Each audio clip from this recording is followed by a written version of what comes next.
ఎప్పుడైనా దోశ పిండి మిగిలిందనుకోండి, ఇలా ఒక స్నాక్ రెసిపీని ట్రై చేసి అందరి ముందు ఇంప్రెషన్ కొట్టేయండి. కొన్ని సగ్గుబియ్యం తీసుకొని అయితే నానబెట్టుకోండి ఒక హాఫ్ అన్ అవర్ పాటు. ఇంకా సగ్గుబియ్యం నానిన తర్వాత మనం మిగిలిన దోశపిండి ఉంటుంది కదా, ఆ దోశపిండిని అయితే వేసేసుకోవాలి. ఇంకా సగ్గుబియ్యం వేసుకున్న తర్వాత ఉప్పు, కారం, కొంచెం బియ్యం పిండి తీసుకొని బజ్జీల పిండి లానైతే కలుపుకోవాలన్నమాట. ఇంకా పిండి కలిపిన తర్వాత ఆయిల్ని అయితే హీటింగ్కి పెట్టుకోవాలి. ఇంకా మంచిగా ఆయిల్ హీట్ అయిన తర్వాతనైతే మంచి చిన్న చిన్న బజ్జీలాగా వేసేసుకోవాలి. వీటిని అయితే మంచిగా కలర్ చేంజ్ అయ్యేదాకా డీప్ ఫ్రై అయితే వేసేసుకోవాలి. మంచిగా ఫ్రై అయిన తర్వాత ఒక గిన్నెలోకి వేసుకోవడమే.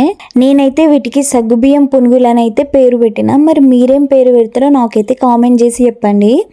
ఇంకా టేస్ట్ విషయానికి వస్తేనైతే నెక్స్ట్ లెవెల్ ఉన్నాయి. నాకైతే మస్తు నచ్చినాయి. మీరు కూడా ఒక్కసారి ట్రై చేసి టేస్ట్ ఎలా వచ్చినాయో నాకు కూడా కామెంట్ చేసి చెప్పండి. ఇంకా ఇలాంటి వెరైటీ రెసిపీస్ కోసం అయితే నా ఛానల్ని ఫాలో అవ్వండి.